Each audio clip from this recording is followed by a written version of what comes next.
नमस्कार दोस्तों, स्वागत है आप सभी का एक बार फिर से मेरे YouTube चैनल पे। दोस्तों, हम लोग सीटेट के बारे में बात कर रहे हैं कि सीटेट का प्रिपरेशन कैसे करें, अच्छा मार्क्स कैसे स्कोर करें, इन सभी चीज़ों के बारे में। तो पिछले वीडियो में आप लोगों में से मैक्सिमम लोगों का कमेंट ये था कि पेपर 2 के बारे में बताइए या पेपर 2 का स्टडी करवाइए, उस पर वीडियो बनाइए। तो दोस्तों, आज की वीडियो में हम लोग बात करते हैं कि पेपर 2 जो मैक्सिमम लोगों का नहीं निकल पा रहा है, उसके पीछे का रीजन क्या है और इसको हम लोग कैसे क्लियर करें आसानी से। और इसमें जो टॉपिक पे आप वीडियो चाहेंगे कि हम पढ़ाएं या सब्जेक्ट वाइज वीडियो आए पेपर 2 का, तो वो भी हम लोग जल्द शुरू करेंगे। तो उसके लिए भी आप कमेंट करना। तो आज हम बात करते हैं कि पेपर 2 आखिर कम लोगों का क्यों निकल रहा है, उसके पीछे का रीजन क्या है। देखिए, सीडीपी की बात करते हैं तो पेपर 1 में जो सीडीपी होता है, लगभग सीडीपी का सिलेबस पेपर 2 के लिए भी वही होता है। बस डिफिकल्टी लेवल थोड़ा अप डाउन चलता है दोनों में। लेकिन सीडीपी के अलावा पेपर 2 में क्या कठिन है, जो डिफिकल्ट होता है, जिसके कारण रिजल्ट नहीं हो पा रहे हैं, रिजल्ट काफी लोगों का नहीं हो पा रहा है, नहीं बन पा रहा है। उसमें सबसे बड़ा मैटर करता है सब्जेक्ट पार्ट।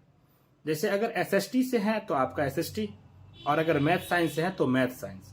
इस पे पकड़ होना काफी जरूरी होता है।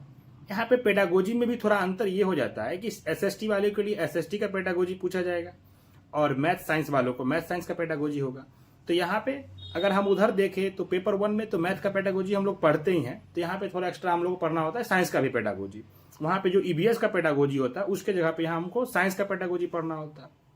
लेकिन उससे भी इम्पोर्टेंट ये हो जाता है कि हमको सब्जेक्ट पार्ट पे भी मार्क्स यहाँ पे स्कोर करना पड़ता है, उसको भी स्ट्रॉन्ग करना पड़ेगा। अगर आप रिजल्ट चाहते हैं सीटेट में पेपर 2 में अच्छे मार्क्स हो, तो सब्जेक्ट पार्ट बहुत ज्यादा मायने रखती है पेपर 2 के लिए। तो आपको सब्जेक्ट पार्ट पे कैसे पकड़ बनाना है, उसके क्वेश्चन को कैसे करेंगे। पेडागोजी तो आपको करना ही है जो सब्जेक्ट का है, लेकिन सब्जेक्ट का जो क्वेश्चन है उसको कैसे करना है। अगर मैथ साइंस की बात आप करें तो मैथ साइंस में 6, 7 और 8 क्लास का एनसीईआरटी से बाहर क्वेश्चन नहीं आता है। अगर आप बार बार सेट दोगे ना, प्रीवियस ईयर पेपर देखोगे, तो ये देखने के लिए मिलेगा कि साइंस या मैथ का जो क्वेश्चन पूछा जा रहा है वो फिक्स टॉपिक से पूछा जा रहा है।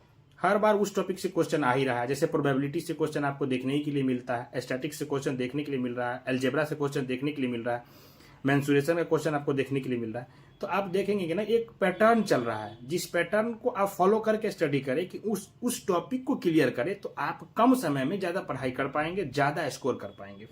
सेम साइंस के साथ भी होता है।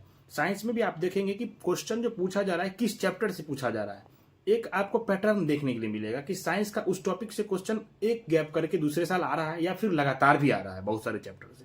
तो इस चीज को आपको समझने की जरूरत है कि टॉपिक पढ़ना क्या है, ये नहीं कि पूरा एकदम आप समुद्र मंथन करने लग जाते हैं। तो यहाँ पे आप ये ध्यान दें मैथ या साइंस के सब्जेक्ट में कि टॉपिक कहाँ से उठ रही है, पर्सन किस टॉपिक से उठ रहा है, उस टॉपिक को क्लियर कीजिए, तो कम समय में ज्यादा मार्क्स स्कोर कर पाएंगे। अगर आप चाहते हैं कि मैथ साइंस का हम आपको टॉपिक वाइज वो लिस्ट दे दें कि किस टॉपिक से प्रश्न पूछे जा रहे हैं हर बार, तो आपको आसानी हो जाएगा, तो आपको आसानी होगा तैयारी करने में। तो उसके लिए आप कमेंट में लिखें, तो हम कोशिश करेंगे कि प्रीवियस ईयर क्वेश्चन को एनालाइज करके आपको वो फिक्स टॉपिक बता दिया जाए कि इस चैप्टर से किस टॉपिक से प्रश्न आ रहा है। तो वो आपको काफी सहयोग होगा, काफी जल्दी आप प्रिपरेशन कर पाएंगे। सेम इसी तरीके से एसएसटी के साथ भी हो रहा है कि आप देखें ना एसएसटी के किस टॉपिक से प्रश्न आ रहा है, तो बार बार उस टॉपिक से प्रश्न आता है, चेंज करके टॉपिक क्वेश्चन का लैंग्वेज चेंज करके आ रहा है, या क्वेश्चन उसी टॉपिक से उसी चैप्टर से थोड़ा डिफिकल्ट आ रहा है, थोड़ा इजी आ रहा है, बदल के आ रहा है। लेकिन आपको ये देखने के लिए मिलेगा कि 6, 7, 8 के ही चैप्टर से प्रश्न आ रहे हैं। तो आपको ध्यान देने की ये जरूरत है कि सबसे पहले एनसीईआरटी का बुक पढ़ लीजिए, चाहे वो आपका मैथ साइंस हो या एसएसटी हो। उसके बाद एनसीईआरटी का एक एग्जाम्पलर आता है क्लास 8 का, आप उसको सॉल्व कर लीजिए। इससे के बाद आपको काफी हद तक इस पे प्रैक्टिस हो जाएगा, फिर प्रीवियस ईयर पेपर तो आपको देना ही है। तो ये तरीका है पेपर 2 को पास करने के लिए। अगर आप चाहते हैं कि पेपर 2 का टॉपिक वाइज ये डिटेल दिया जाए कि किस टॉपिक से प्रश्न आ रहे हैं, तो आप कमेंट में लिखिए, हम उस पर वीडियो जल्द बनाएंगे। आज के लिए इतना ही दोस्तों, मिलते हैं नेक्स्ट वीडियो में। Till then keep learning, keep smiling, bye bye.